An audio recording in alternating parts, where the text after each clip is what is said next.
우리 함께 마음을 모아서 하나님께 찬양 드리며 나아가겠습니다.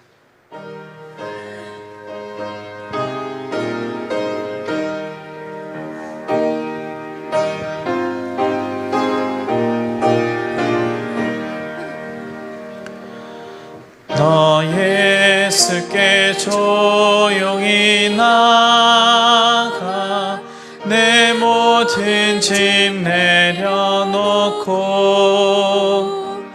주 십자가 사랑을 믿어 죄사함을 너 받으라. 주 예수께 조용히 나가 내 마음을 쏟아놓으라.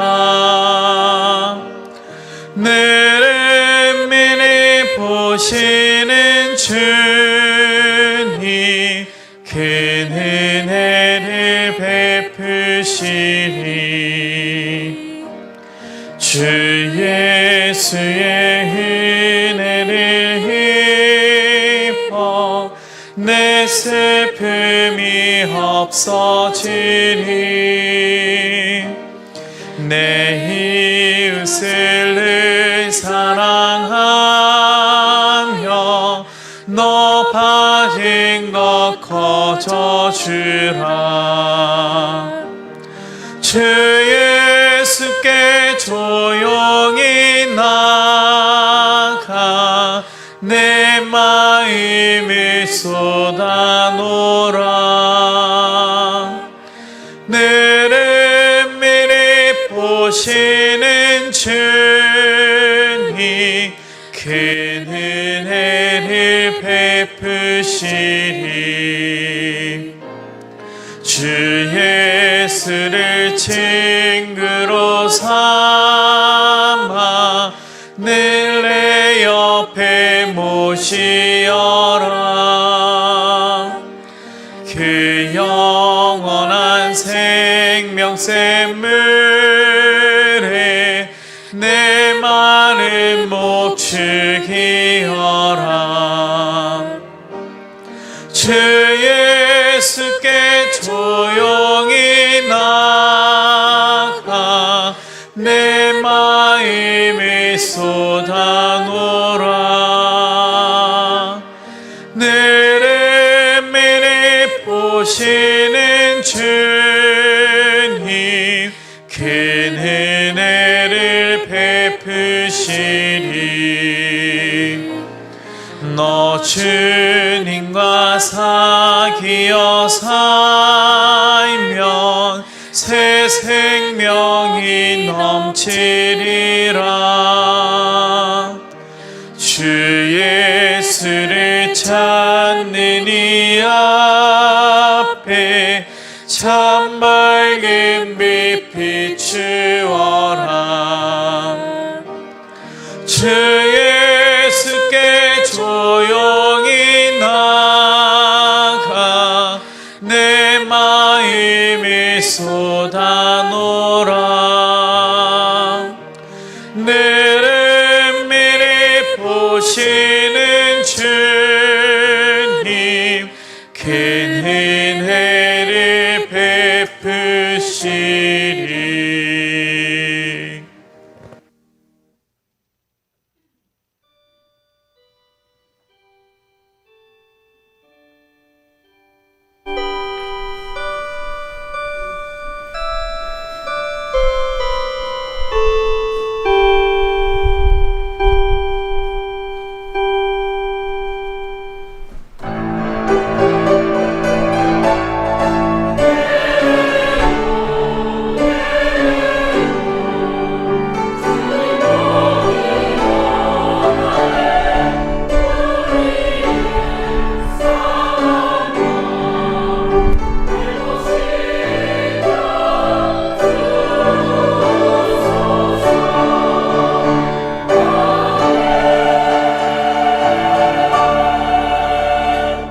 존귀하신 하나님, 지난 한 주도 용광로 같았던 우리 삶에 은혜를 내려주셔서 오늘 이 귀하고 복된 예배의 자리에 나오게 하심을 진심으로 감사드립니다.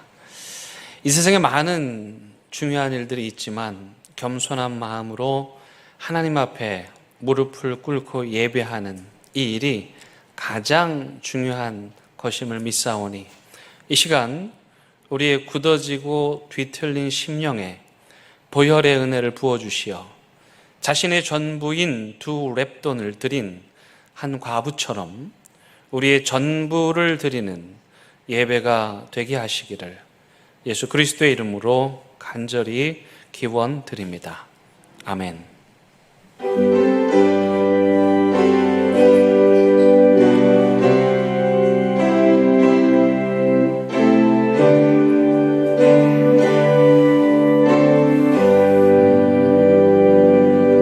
큰 영광 중에 계신 주 나 찬송합니다.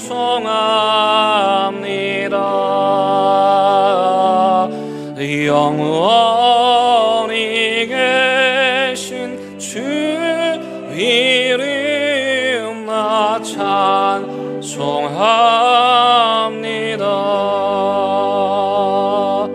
한없이 크신 능력을 나 찬송합니다.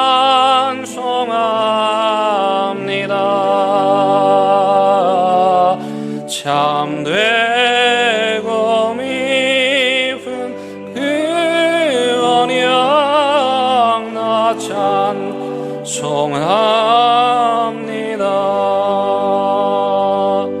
온 천지 창조하시던 그 말씀이 미소 영원히 변치 않는 주님이 사옵니다. 그 언유와 신음성 날 불러주시고 그 품에 품어 주시니 나 찬송합니다.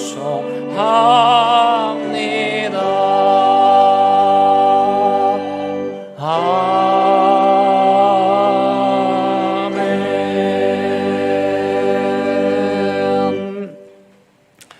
하나님이여 찬송이 시온에서 주를 기다리오며 기도를 들으시는 주여 모든 육체가 주께 나오리이다.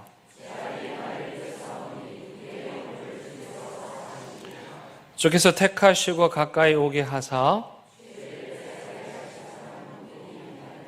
우리가 주의 집 곧 주의 성전의 아름다움으로 만족하리이다. 하나님의 강에 물이 가득하게 하시고 초장은 양떼로 옷 입었고 골짜기는 곡식으로 덮였음에 아멘.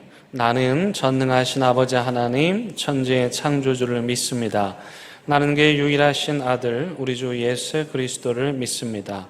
그는 성령으로 잉태되어 동정녀 마리아에게서 나시고 본디오 빌라도에게 고난을 받아 십자가에 못 박혀 죽으시고 장사된 지 사흘 만에 죽은 자 가운데서 다시 살아나셨으며 하늘에 오르시어 전능하신 아버지 하나님 우편에 앉아 계시다가 거기로부터 살아있는 자와 죽은 자를 심판하러 오십니다. 나는 성령을 믿으며 거룩한 공교회와 성도의 교제와 죄를 용서받는 것과 몸의 부활과 영생을 믿습니다. 아멘. 이 시간 자리에 앉으셔서 하나님과 여러분만이 아는 은밀한 죄를 침묵 가운데 고백하는 시간 갖겠습니다.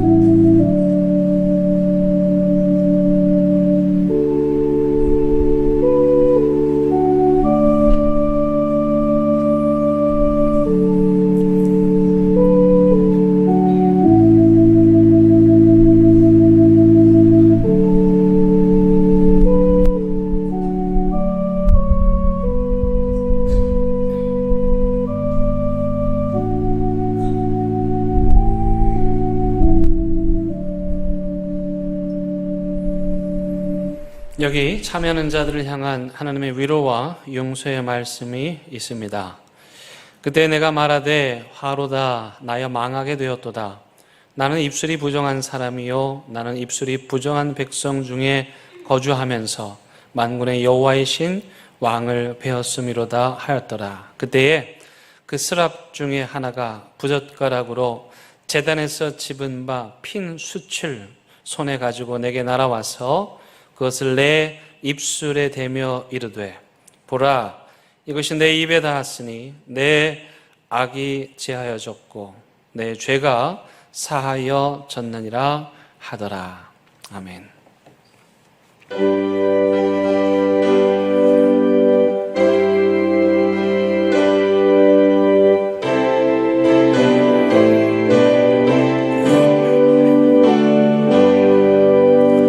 놀랍다 주님의 큰 은혜 우리의 죄를 속하시려 갈보리 십자가 위에서 어린 양 모여리를 흘렸네.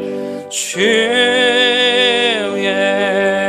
은혜 우리의 죄를 다시 손에 주의 은혜 우리의 죄를 다시 손에 죄악은 성난 파도같이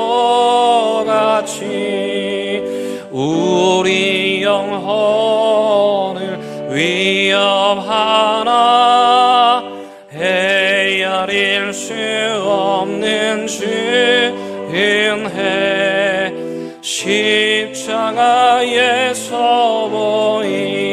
보이셨네. 주의 은혜 우리의 죄를 다시 손에 주의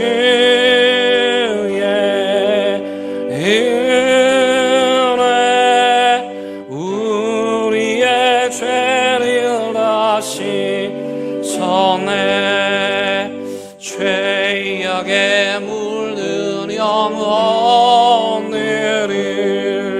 주께서 피로 씻으시네.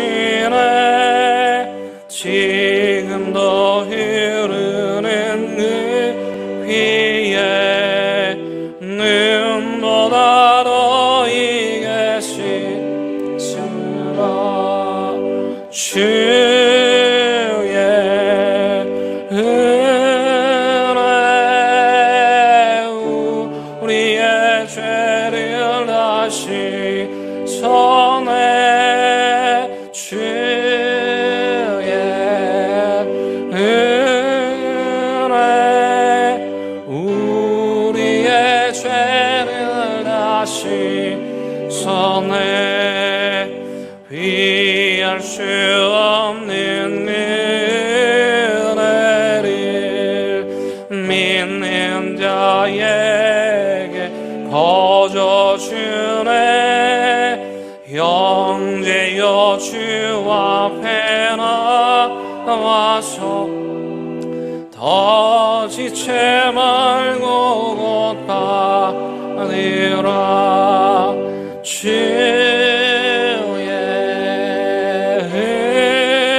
은혜 우리의 죄를 다시 손에 주의 은혜 우리의 죄를 다시 손에.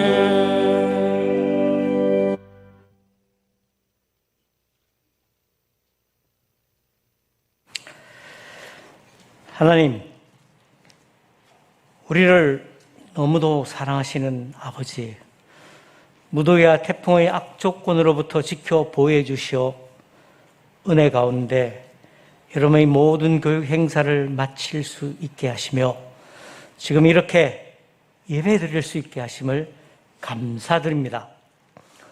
온 몸과 마음, 정성 다해 찬양과 경배로 영광 올려드립니다. 이 복되고 거룩한 날 깨끗하고 정결하게 하셔서 신령과 진정으로 예배하게 하소서. 살면서 알고 모르고 지은 모든 죄와 주신 역할을 감당하지 못하여 세상과 타협하고 살았음을 고백합니다. 십자가 앞에 내려놓고 진심으로 회개합니다. 용서하소서. 한평생 내내 죄지음과 회개로 반복된 두려움에 숨어 살지 말고 참으로 행복한 삶, 진정한 인간됨을 그려보며 우리를 창조하신 목적에 맞는 후회하지 않는 존중받고 항상 기쁘고 즐거우며 힘을 다해 사랑하고 감사하며 절제하는 삶을 살게 하소서. 대연교회가 지역에서 그동안 뿌리내린 제 역할을 감당하면서 내부에서 서로에 대한 이해와 용서와 배려와 숨기지 않는 사랑을 행하면서 결속과 단합을 이루게 하소서. 또한 우리로 하여금 저 하늘이 얼어붙지 않게 하소서. 교회의 빈자리가 돌아오는 자들로 채워지게 하시고 서로를 돌아보며 아픔과 슬픔, 분한과 공허한 마음을 아버지의 말씀으로 보혜사의 형통하심으로 아들의 향기로움으로 가득하게 하소서. 생활 가운데 아버지의 말씀이 전하여져 믿음 없던 어른 아이 부모들이 새신자가 스스로 찾아오게 하소서. 남을 위해 기도하며 우리를 위해 말씀 읽어 깨닫고 실천하게 하소서.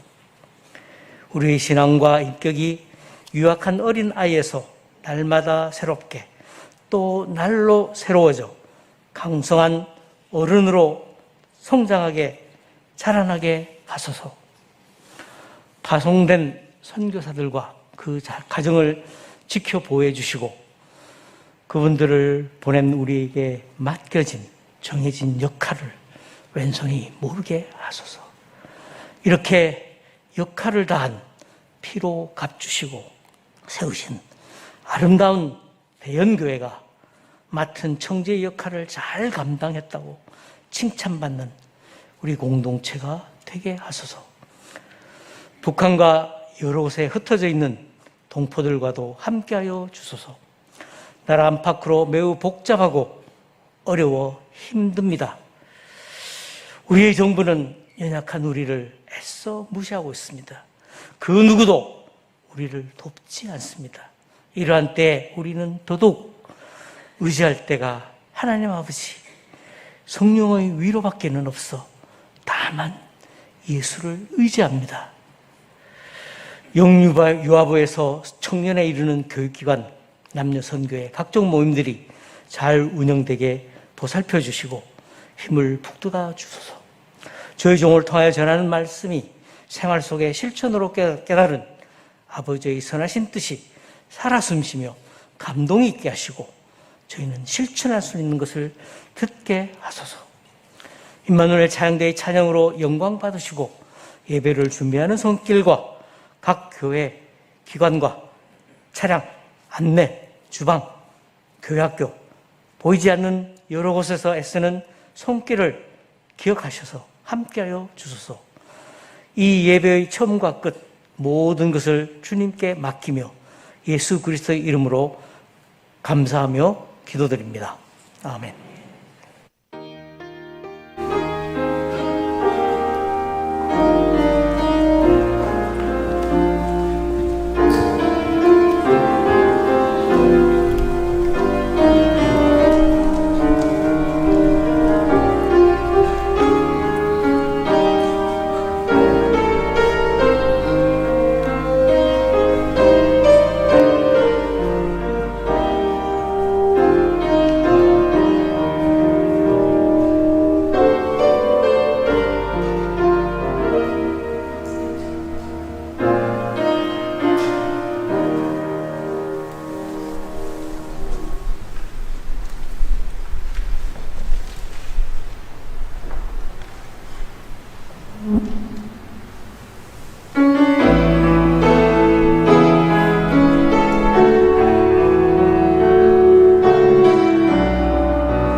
오늘 우리에게 주시는 하나님의 말씀은 다니엘 3장 16절에서 18절의 말씀입니다. 이제 하나님 말씀을 봉독하겠습니다. 하나님의 말씀을 경청하시기 바랍니다. 사드락과 메삭과 아벳느고가 왕에게 대답하여 이르되 느부갓네살이여 우리가 이 일에 대하여 왕에게 대답할 필요가 없나이다. 왕이여 우리가 섬기는 하나님이 계시다면 우리를 맹렬히 타는 풀무불 가운데에서 능히 건져내시겠고 왕의 손에서도 건져내시리이다. 그렇게 하지 아니하실지라도 왕이여 우리가 왕의 신들을 섬기지도 아니하고 왕이 세우신 금신상에게 절하지도 아니할 줄을 아옵소서. 아멘. 이것은 하나님의 말씀입니다.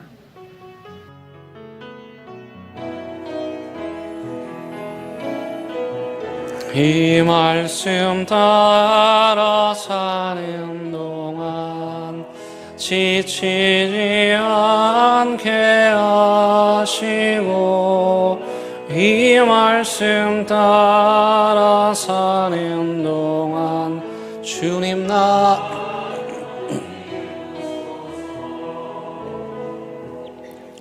여러분들 중에 텃밭을 일구시거나 또는 정원을 가꾸시는 분들은 호미를 다 가지고 계실 텐데요. 우리나라 농기구 중에서 이 호미는 작으면서도 많은 힘을 들이지 않고도 땅도 일구고 또 잡초도 뽑기가 편한 아주 유용한 농기구입니다. 그런데 이 호미가요, 전 세계적으로 유명해졌습니다. 어떤 사람이 미국의 최대 인터넷 쇼핑몰인 아마존에서 이 호미를, 한국산 호미를 갖다 팔면서 유명해지게 됐는데요. 이게 지금 아마존에 광고된 호미 상품입니다. 이름 그대로 HOMI, 호미로 소개가 되고 있는데, 여러분 혹시 이 아마존이 뭔지는 아시죠? 브라질의 밀림 아마존이 아니고요. 저 아마존의 회장이 올해 3월에 그 조사에 따르니까 전 세계의 부자 순위 3위에 들어갔어요. 그러니까 아마존이 그 정도로 어마어마한데 거기에서 우리나라 호미가 히트 상품으로 팔리고 있고, 최근에는 그 원예 부분에서 탑 10 아이템에 선정되기도 했어요. 여러분 기분 좋지 않습니까? 우리나라 상품이 그렇게 유명해졌다고 하니까요. 그럼 어떻게 해서 이 호미가 전 세계에 그 가드닝을 하는 사람들의 사랑을 받을 수 있게 되었을까? 그 비결은 바로 경북 영주에서 45년 동안 대장간을 운영하시는 장인 성노기님 덕분입니다. 이분은 값이 싼 중국산 제품에 밀려 고전할 때에도 전통 방식인 풀무불로 담금질을 하여 싸구려 제품과는 비교도 되지 않는 명품 호미를 만들어 내셨습니다. 자신도 그 뜨거운 불 앞에 하루 종일 있어야 하지만 그렇게 고난을 통해서 단련된, 또 연단된, 담금질된 호미가 45년 만에 세상에 알려졌고 전 세계에 팔리게 됐습니다. 여러분이 지금 보시는 이 호미가 이 장인께서 만드신 명품 호미인데 여러분 어떠세요? 연기가 모락모락 나는 게 맛있어 보이지 않습니까? 탐날 정도 아닙니까? 그렇다면 이 명품 호미와 싸구려 질 낮은 호미의 차이가 뭘까요? 그건 바로 담금질의 차이입니다. 뜨거운 풀무불에 달구어진 쇠가 찬물에 급냉각되고 또다시 뜨거운 용광로로 들어갔다 나오기를 반복하면서 그 과정에서 불순물은 다 제거가 되고 강도는 더 높아져 정말 순도 100%, 순도 높은 명품 호미가 만들어지게 된 거예요.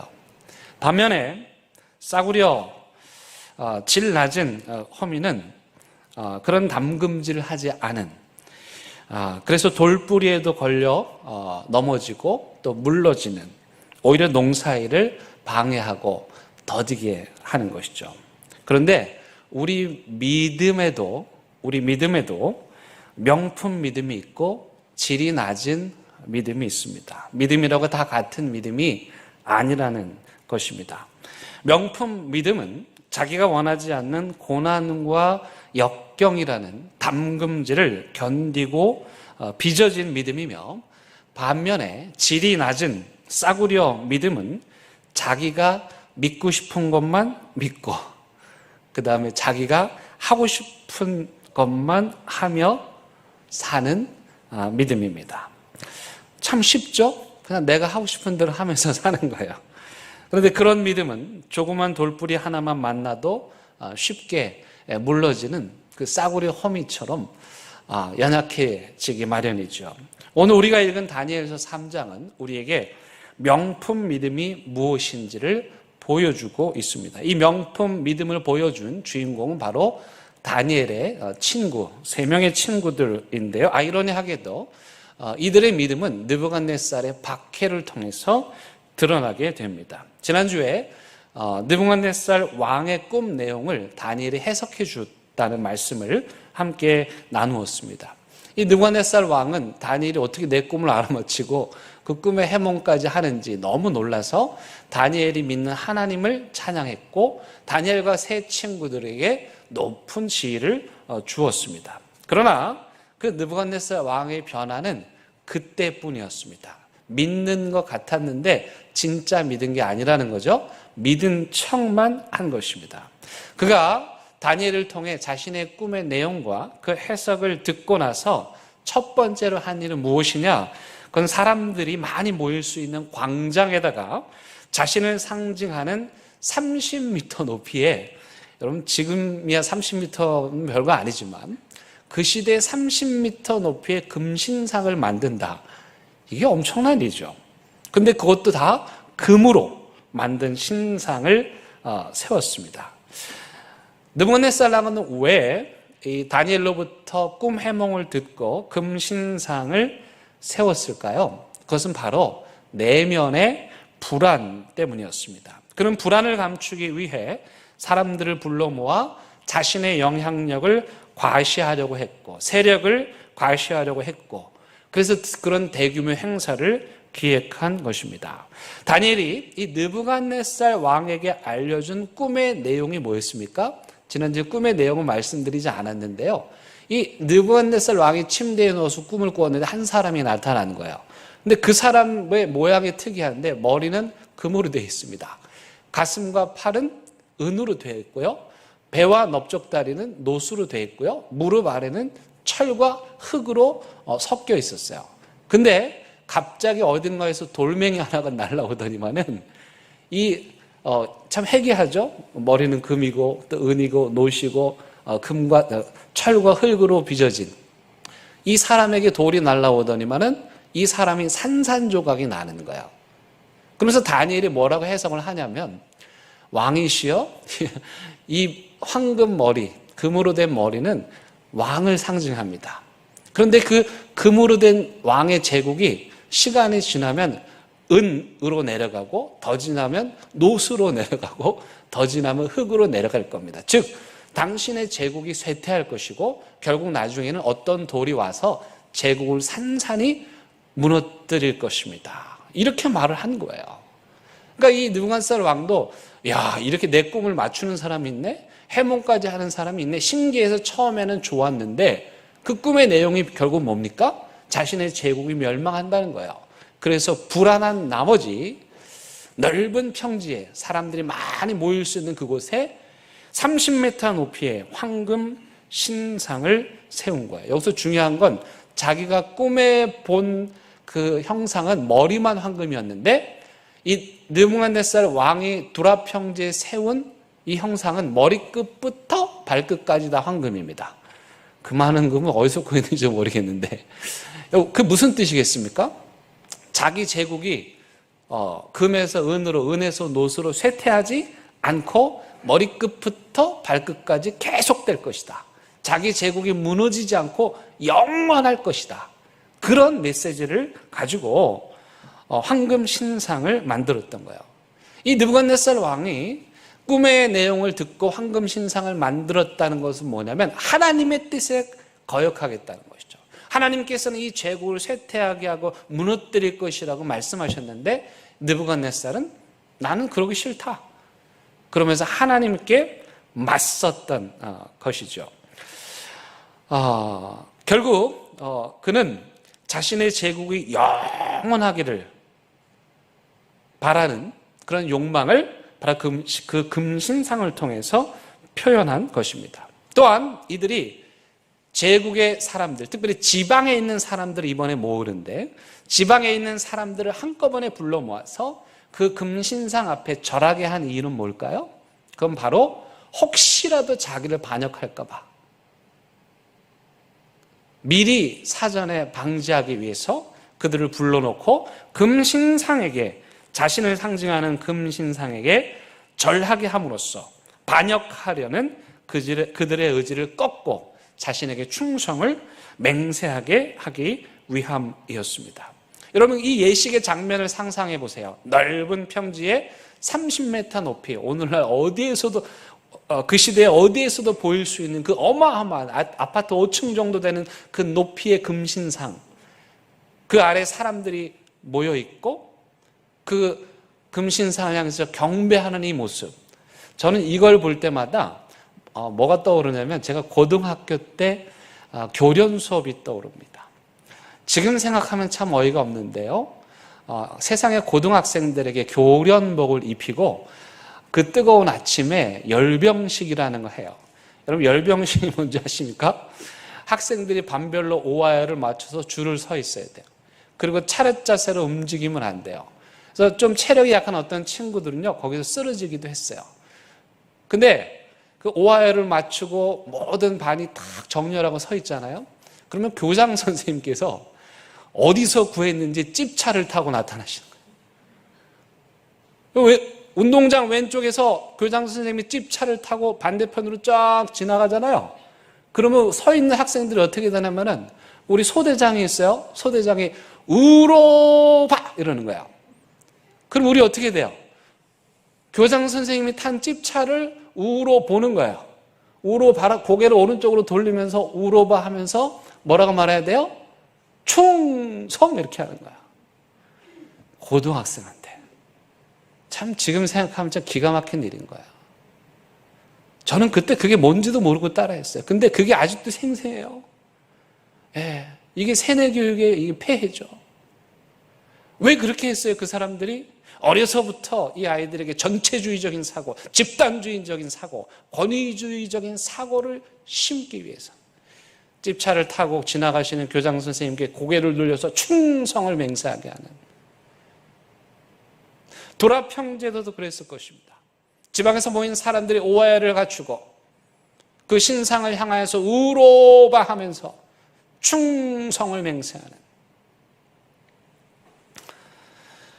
그런데요, 제국의 사람들은 항상 이렇게 합니다.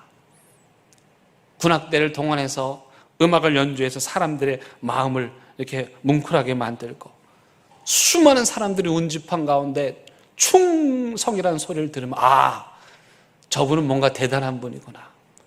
그럼 제 머릿속에 그 교장 선생님은 찝차 위에서 딱 이런 것밖에 생각이 안 나요. 그런 분에게 감히 어떻게 찾아가서 무슨 상담을 하겠어요? 그런데 역사 속에서 이 느부갓네살 왕처럼 높은 탑을 세워 자신을 숭배하게 만든 충성을 강요한 사람들은 너무도 많이 있었습니다. 일제강점기 시절에요, 이 일본이 우리나라 조선 사람들에게 신사참배를 강요했습니다. 최근에 제가 남산에 갔더니 거기 그 조선신궁이라고 하는 어마어마하게 큰 그 신전이죠. 그리고 신사 만들어 놓은 게 있는데 그걸 다시 지금 복원을 하고 있고요. 우리 부산에서는 신사가 어디에 세워져 있었습니까? 가장 대표적인 곳이 용두산입니다. 지금 이 사진이 용두산에 세워진 저 신사가 보이시죠? 저 신사를 향해서 조선 사람들이 참배를 해야 했습니다. 하지 않으면 어떻게 됩니까? 감옥에 가고 고문을 당하는 것이죠. 일제의 왕은 우리 조선인들로 하여금 황국 신민을 만들기 위해서 전국에 1000개의 신사를 만들어 놓고 그 신사를 향해서 절하도록 하였습니다. 이 신사참배는 우리 기독교에 엄청난 상처를 입혔습니다. 이 일로 감옥에 간 분들이 약 2000명가량이나 되었고, 신사 참배를 하지 않다가 순교하신 목사님들이 약 50여 명이나 됩니다. 근데 그보다 더 뼈아픈 게 있습니다. 일제가 얼마나 집요하게 이것을 강요했는지 결국 대부분의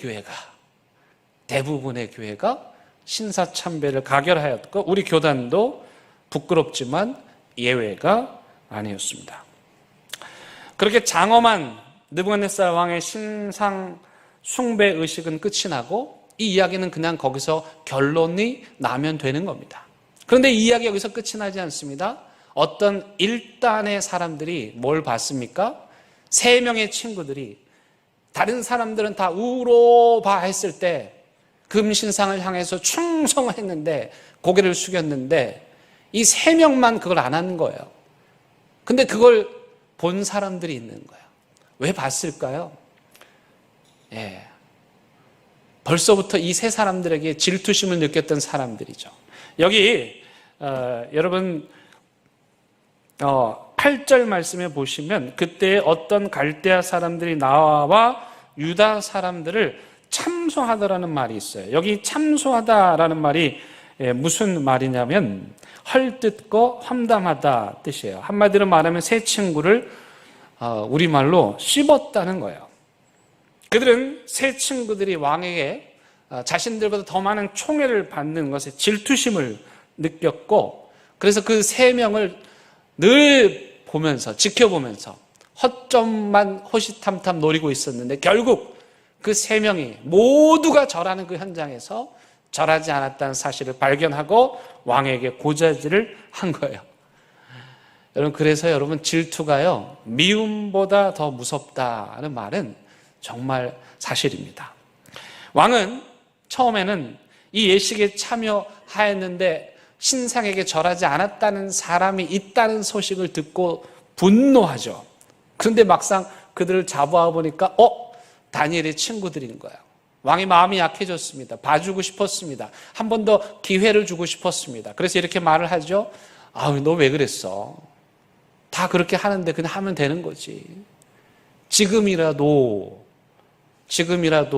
절을 하면 내가 용서해 줄게. 사실은 부탁이죠. 나 너희들 살려주고 싶은데 지금이라도 그렇게 해라. 그래서 또 한편으로 협박합니다. 너네 생명이 누구한테 달렸어? 나한테 달렸잖아. 여러분, 이게 얼마나 큰 착각입니까? 이 하나님의 사람들의 생명이 어찌 그 포악한 느부갓네살 왕의 손에 달렸겠습니까? 하나님의 손에 달려있죠. 그런데 독재자들은, 포악한 자들은 항상 착각하는 거예요. 이 세상이 자기 마음대로 될 수 있다고, 사람들의 생명이 자기 손에 달려있다고 착각하면서 포악함과 횡포를 부리는 거죠. 한 걸음 더 나아가서 느부갓네살 왕이 세 사람에게 뭐라고 말합니까? 지금 이 상황에서 너네 살려줄 신이 누가 있냐? 이렇게 말합니다. 여러분, 얼마 전까지만 해도 다니엘을 통해서 하나님이 어떤 분이신지 알았던 느부갓네살이 이렇게 말하면 안 되죠. 근데 이제 와서 널 살려줄 신이 누가 있겠냐? 나 말고. 이렇게 말하는 거예요.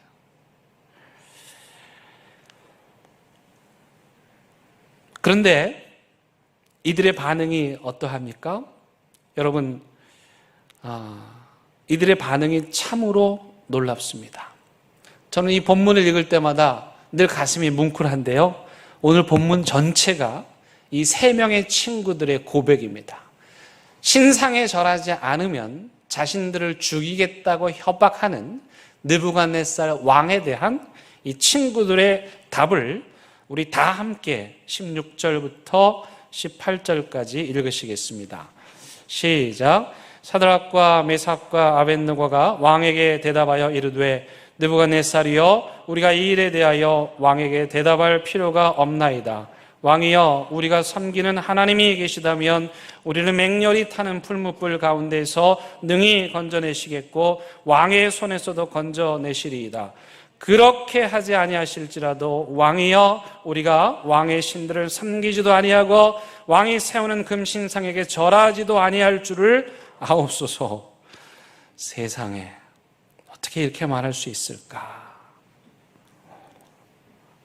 이들의 믿음이 정말 순도 100%의 믿음이었기 때문에 가능한 거죠. 교회를 다니시는 분들 중에 어떤 분들은 교회 밖에 나가서 자기가 교회 다닌 사람이라는 것을 밝히기를 꺼려 하십니다.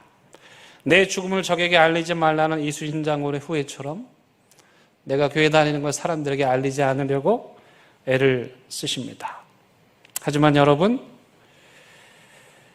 언제까지나 그 믿음을 감출 수는 없습니다. 언젠가는 그 믿음을 드러내야 할 때가 오고, 그때 우리의 믿음이 진짜 명품 믿음인지 아니면 싸구려 믿음인지가 판명이 나는 겁니다. 제가 대학원 준비를 할 때 논술 시험을 준비하는데, 그때 제가 사용했던 방법은 매일 신문에 사설을 읽는 것입니다. 그때 그 신문의 사설들의 글이 정말 좋았습니다. 그래서 매일 그 글을 읽고 또 쓰기도 하고 그 내용들을 정리하고 그렇게 논술을 준비하였는데요. 어느 날 도올 김용옥 교수께서 이런 글을 쓰셨습니다. 기도는 골방에서 하라셨다. 제목이 그거예요. 왜 이런 글을 쓰게 됐냐면 그때 당시에 우리나라 축구 국가대표 감독이 누구셨어요? 차범근 감독이셨어요. 근데 이분이 신실한 그리스도인이셨는데 우리나라 선수들이 골을 넣으면 기도하는 거예요. 우리 팀이 이기면 또 무릎 꿇고 기도하는 거예요. 근데 이 도올 김용옥 교수님 눈에는 그게 좀 좋게 보이지 않으셨던 모양이에요. 이분이 신학도 꽤 하셨고 그래서 뭐 요한복음 강해도 하시고 그래가지고 기독교에 대해서 꽤 아시는 분이셔서 기도는 골방서 하라셨다라고 차범근 감독님을 비판하였습니다. 저는 그 글을 아주 재미있게 읽었습니다. 그 다음 사설에서는 차범근 감독님의 반박글이 실렸습니다. 제목은 두렵고 떨리는 순간 기도하는 것이 무슨 잘못인가? 두렵고 떨리는 순간 기도하는 것이 무슨 잘못인가? 내 안에 믿음이 있는데 우리 선수들이 골을 넣은 그 감동적인 순간에 내 안에 있는 하나님이 드러나는 게 무슨 잘못인가? 우리 팀이 경기에 이겼는데 그 치열하고 긴장되는 순간에 승리하였을 때 내가 믿는 하나님께 감사하며 기도하는 것이 무슨 잘못인가? 나는 골방에서도 기도하고 나의 삶의 현장인 축구장에서도 변함없이 기도합니다. 이게 삶의 예배, 현장의 예배이죠. 재밌는 건 그의 논술 시험에 이 문제가 나왔습니다. 도올 김용옥 교수와 차범근 감독과의 대화에 대해서 쓰시야. 얼마나 기쁘던지요. 아마 그래서 합격한 것 같아요.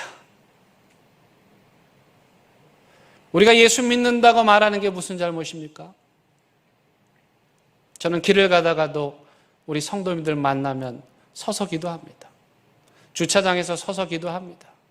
한번 우리 교회 성도님께서 예수 안 믿는 분 교회 마당에 모시고 오고 싶어가지고 초대해서 오셨어요. 암 환우셨는데 주차장 마당에서 기도했습니다.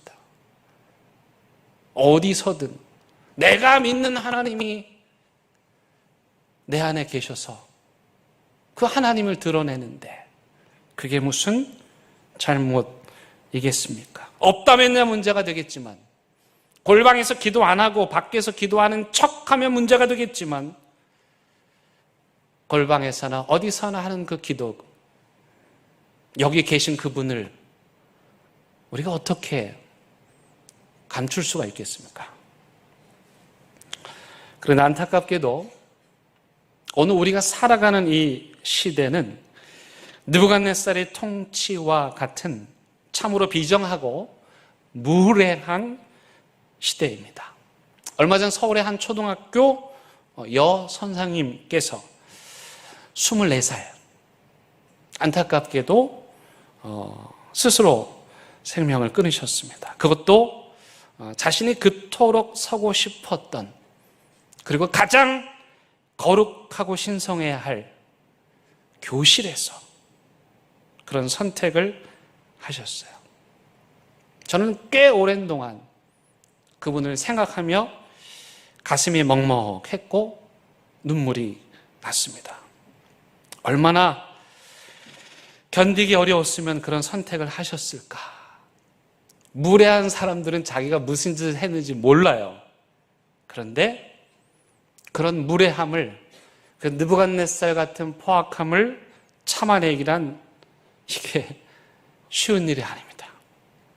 여러분, 이 선생님의 사건은 그냥 잠깐 슬퍼하고 지나갈 사건이 아니라 우리 사회가 반드시 짚고 넘어가야 할 사건입니다. 왜냐하면 이 사건은 오늘날 오만하고 무례하게 짝이 없는 자들이 큰 소리를 치는 한국 사회의 민낯을 그대로 드러내고 있기 때문입니다. 예, 학부모로서 얼마든지 선생님께 말할 수 있는 권리가 있지요. 하지만 할 수 있다고 다 하는 것이 과연 옳은 일입니까? 저는 이 문제의 원인을 교권의 추락으로 보지 않습니다. 실제로 우리 집 새 아이들을 포함해서 대다수의 학생들은 선생님들을 좋아하고 존경합니다. 저는 이 문제의 원인은 교권이 아니라 인간됨의 상실에서 찾습니다. 적어도 인간이라면 그러면 안 된다는, 지극히 상식적이고 양심을 가졌다면 절대로 그렇게 무례하게 행동할 수 없다는 인간됨의 문제라고 생각합니다. 이런 일이 생겼으니 선생님들께 권한을 드리는 법을 만들면 해결될까요? 아니요. 법과 제도가 우선이 아니고 양심을 가진 인간으로서의 그 인간됨을 회복하는 거예요. 어찌 그리도 무례하고 무정한가? 우리 교회 성도님 중에 고등학교 선생님 한 분이 계신데 한 아이를 훈육을 했더니 그 아이가 인권 침해로 이 선생님을 고소했대. 그 아이가 누구 보고 배웠을까요? 이런 걸 생각하면서 무슨 법이 문제니 어쩌니? 아니요.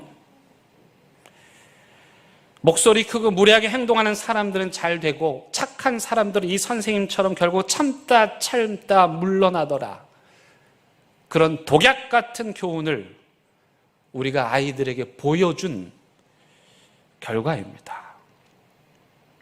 그러면서 오늘날 이 시대를 살아가는 그리스도인들이 예수를 믿는다는 것은 이 무례하고 포악하게 이를 데 없는 세상에서, 자기 마음대로 행동하는 세상에서 절제와 품격을 지키며 살아가는 것, 그게 그리스도인의 삶입니다. 근데 여러분, 그런 삶이 결코 쉽지 않습니다. 오늘 우리에게 예수 믿으면 용광로에 들어가라고 하는 사람은 아무도 없겠지만 그런 무례함을 참아내며 그런 무례한 시대에 품격을 지키는 삶을 사는 것은 용광로에 들어가는 것 같은 그런 순교적인 고난을 요구하는 삶입니다.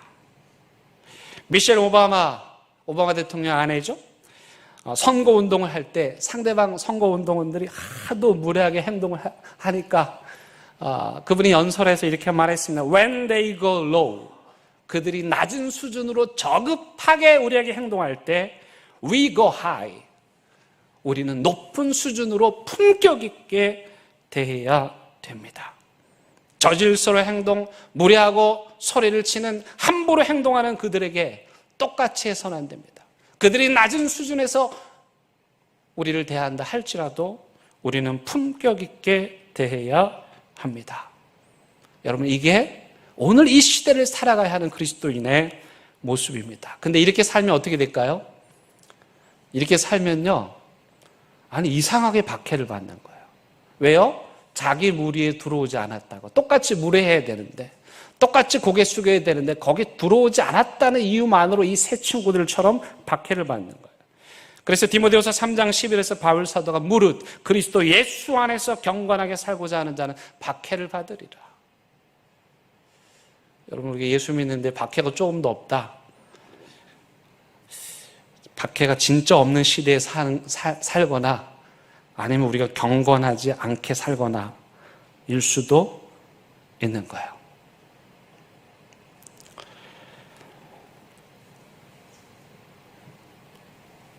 그런데 이 세 친구들의 그 다음 고백은 우리를 더 놀랍게 합니다. 뭐라고 말합니까? 그리 아니하실지라도. 하나님이 우리 살려줄 건데요. 풀무불에 들어가도 우리 살려주실 건데, 우린 그걸 믿고요. 근데 혹시 그렇게 하지 않아도 나는 당신에게 절하지 않아요. 여러분이 그리 아니하실지라도 이 말은 쉬워요. 근데요, 저도 이 마음에서 막 나오다가 이 목구멍에서 걸립니다. 승진을 앞둔 분들, 하나님 이번에 꼭 승진하게 해주세요.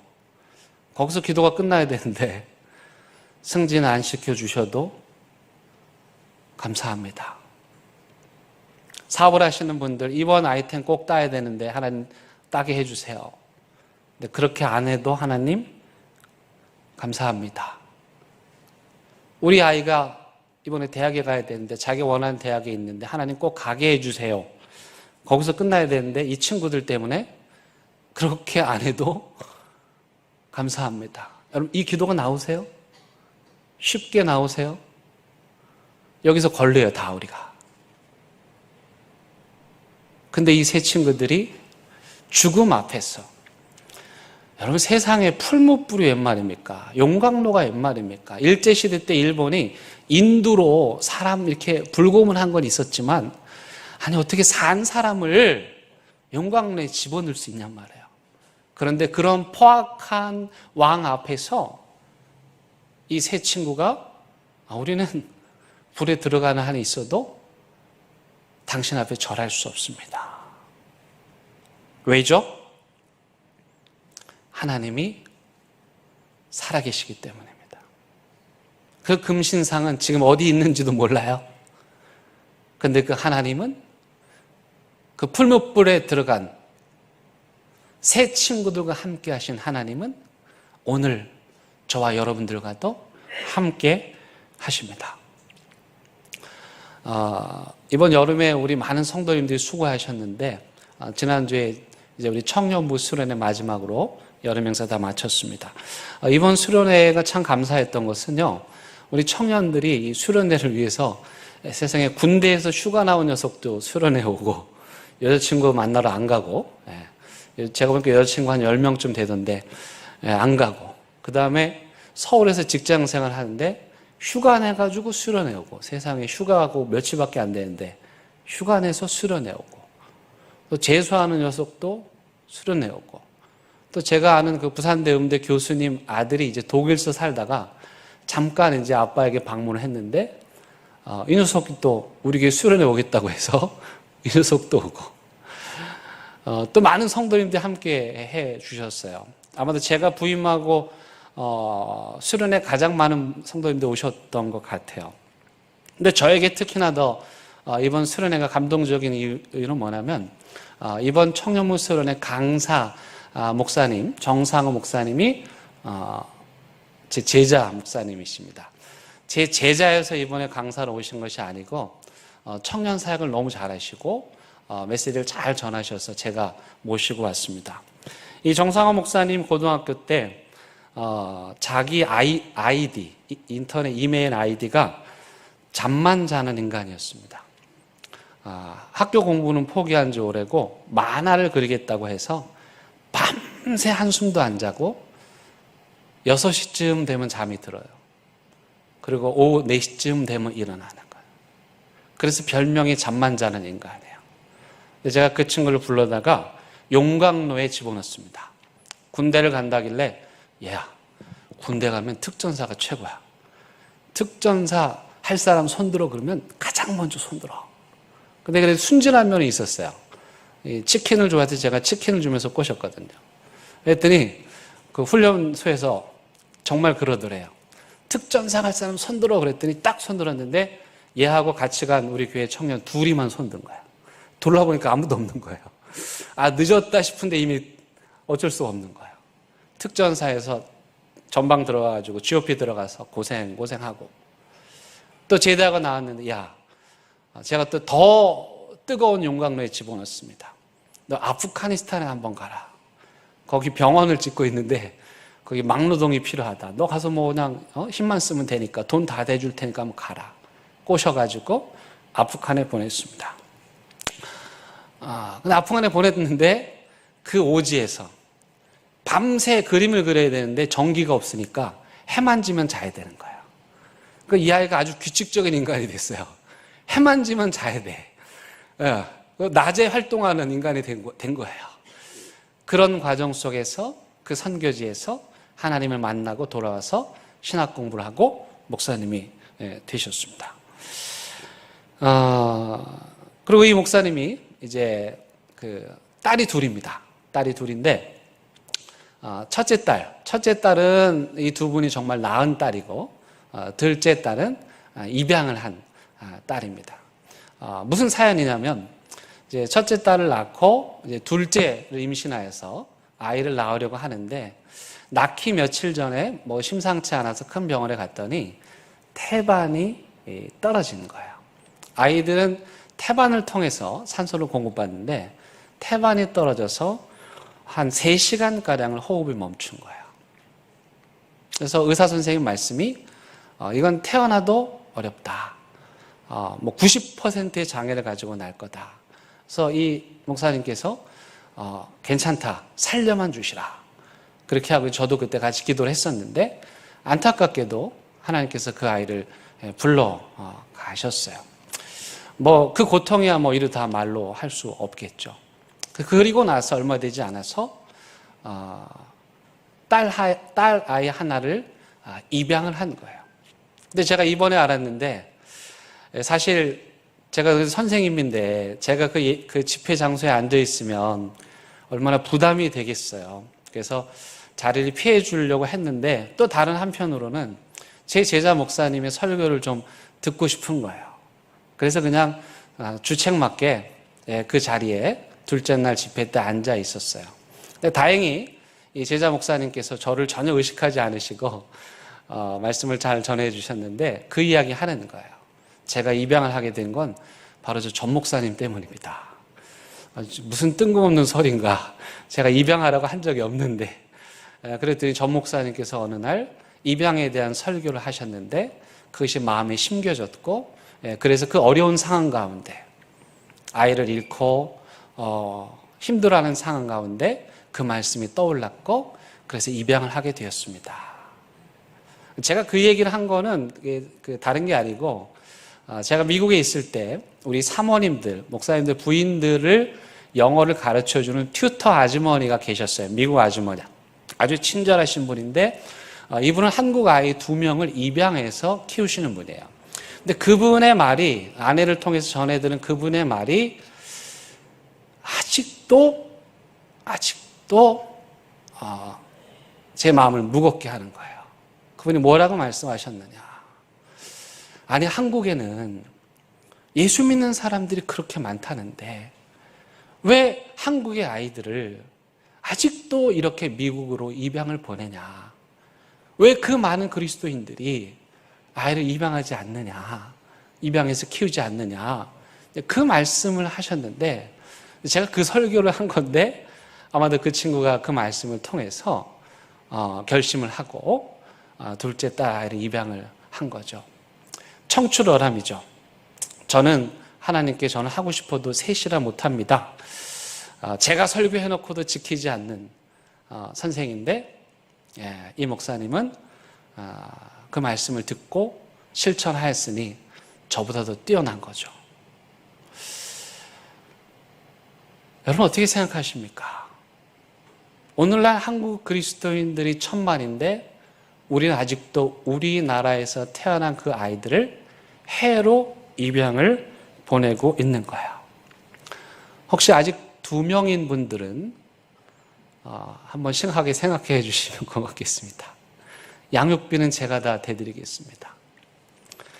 아니요, 사실은 품격 있는 교회라면 이런 시대에 입양을 하시는 분들에게 아이의 양육비를 대드리겠습니다. 재정을 마련하는 교회가 품격 있는 교회이겠죠. 시대가 품격을 잃어버렸습니다. 목소리 크고 힘이 세고 함부로 행동하면 다 된다는 그런 생각으로 가득 차 있습니다. 이런 시대에 우리 그리스도인들은 그 어디에서도 찾아볼 수 없는 고상한 품격과 믿음으로 예수 믿는 사람 뭔가 다르구나. 우리가 예수 믿는다고 드러내지 않아도 우리를 통해서 뭔가 범상치 않음을 발견할 수 있는 여러분, 그런 삶을 살아야 되지 않겠습니까? 우리가 예수 믿지 않는 사람들과의 차이는 도대체 무엇입니까?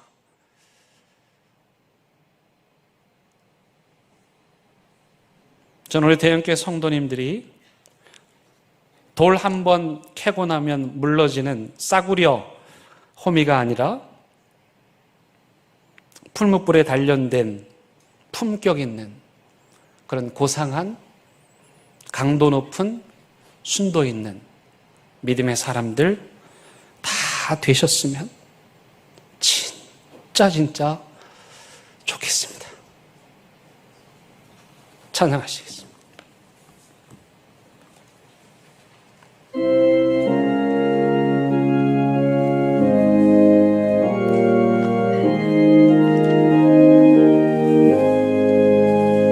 십자가 질 수 있나 주야무라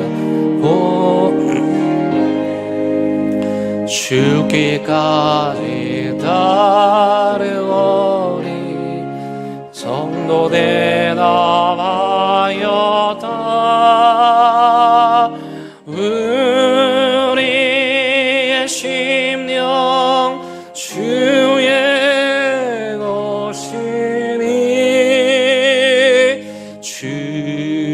주님의 영상만 되소서 주인도 따라 사랑할 동안 사랑과 충성 늘 바치오리라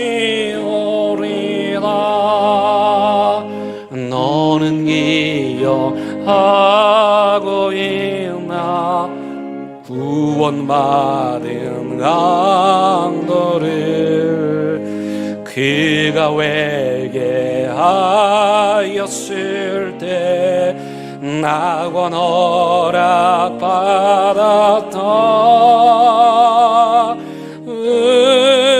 우리의 심령 주의 것이니 주님의 영상만 내소서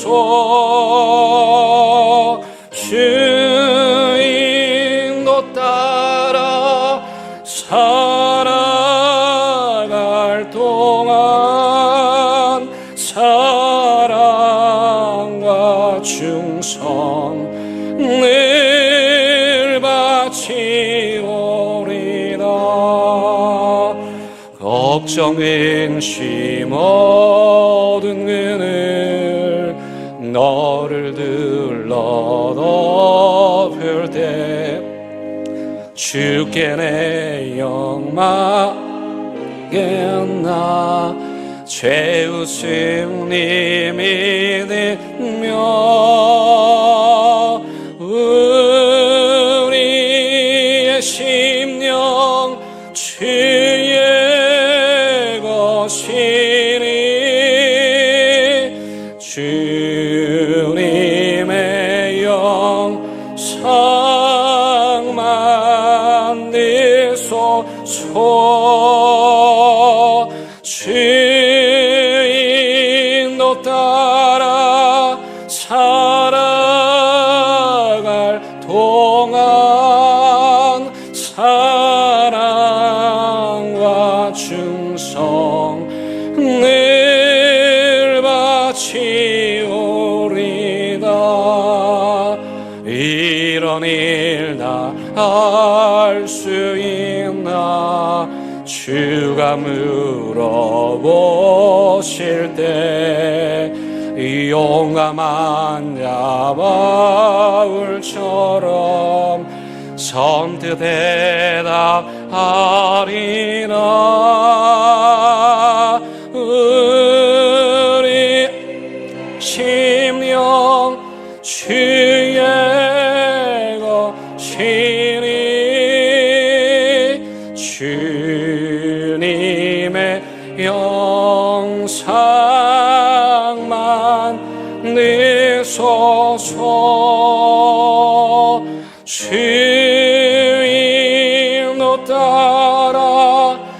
살아갈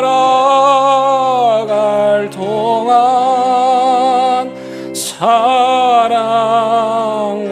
충성 늘 바치오리다.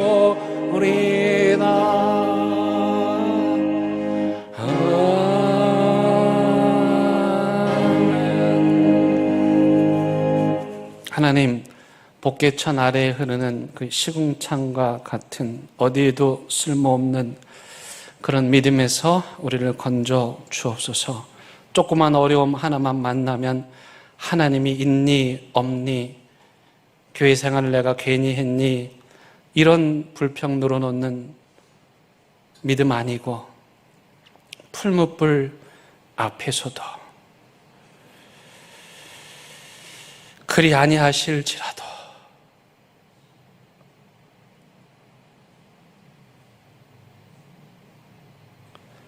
당신에게는 절할 수 없습니다.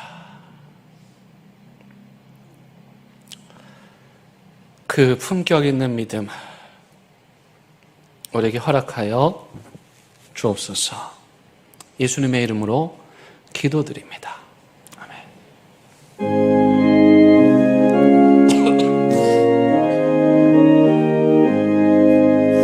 진리와 생명 되신 주 임원을 바치옵니다. 믿음과 소망 사랑에 악마인 내게 하소서.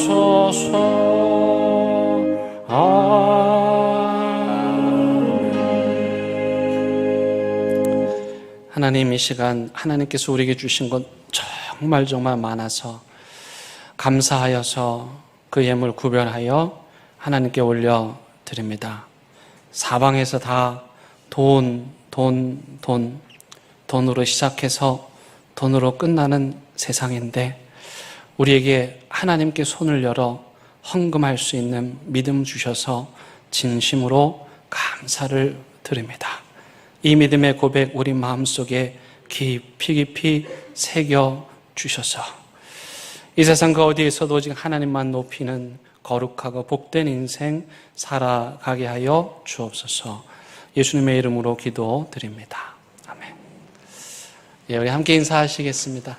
예, 반갑습니다. 예, 잘 오셨습니다. 예, 교회 소식 함께 나누시겠습니다. 우리 한국 리더십 학교가 좀 소문이 나가지고 극동방송에서 저한테 연락이 왔어요.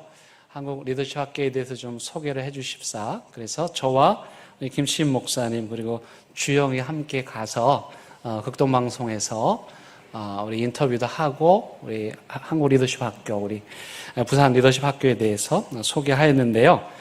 이게 방송으로 나옵니다. 이번 주 토요일 날 2시, 그 다음에 주일 오전은 좀 보기 어렵겠네요. 재방송 해서 부산 극동방송에서 나오니까 여러분들 꼭 시청해 주시면 감사하겠습니다. 우리 최덕슬 명예 원사님 해운대 백병원에 입원하셨습니다. 위에서 기도해 주시고요. 축하할 일도 있습니다. 우리 최기영 집사님 우리 부산대학교에서 박사학위 수여식 이번 주 금요일에 있습니다. 우리 한번 큰 박수로 축하해 주시면 감사하겠습니다. 예, 그리고 이번 여름 행사에 수고하신 모든 분들, 우리 청년부 수련회까지 가서 밥도 해주시고 스파게티도 해주시고 땀 흘리시고 봉사하신 모든 분들께 큰 박수 한 번 더 감사 전하겠습니다. 저는 오늘 우리 교회 아이들 청년부 예배에 참석하여 말씀 전합니다. 우리 다 함께 일어나셔서 결단의 찬양 부르시겠습니다.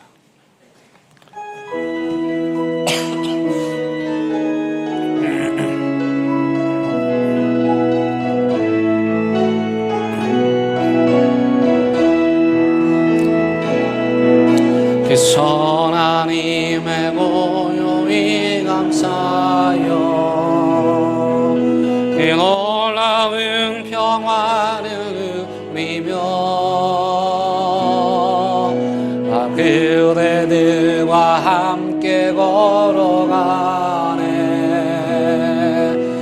그대들과 희망을 연해 지나간 아픔과 고통의 날이 무겁게 내 영혼이 눌러도 주여 우리 외면치 마시고 약속된 구원을 이루소서. 그 선한 힘이 우리 감싸시니 믿음으로 일어난 일기대 안에 주 언제나 우리와 함께 계셔 하루 또 하루가는 새로워. 우리 주 예수 그리스도의 은혜와 하나님의 크신 사랑과 성령님의 인도하심이 그 어떤 뜨거운 용광로보다도 더 큰 고통 앞에서도 믿음을 지키며 하나님을 고백하는 이 세층보다도 순도 높은 믿음의 삶을 살기로 다짐하는 사랑하는 대한교회 모든 성도들 위해 이들의 가정과 일터와 사업장 위에 온라인 예배를 함께 참여하고 있는 믿음의 가정의 재단 그리고 이 나라 이 민족 위에 이제부터 영원토록 함께 하시기를 간절히 축원하옵나이다. 아멘.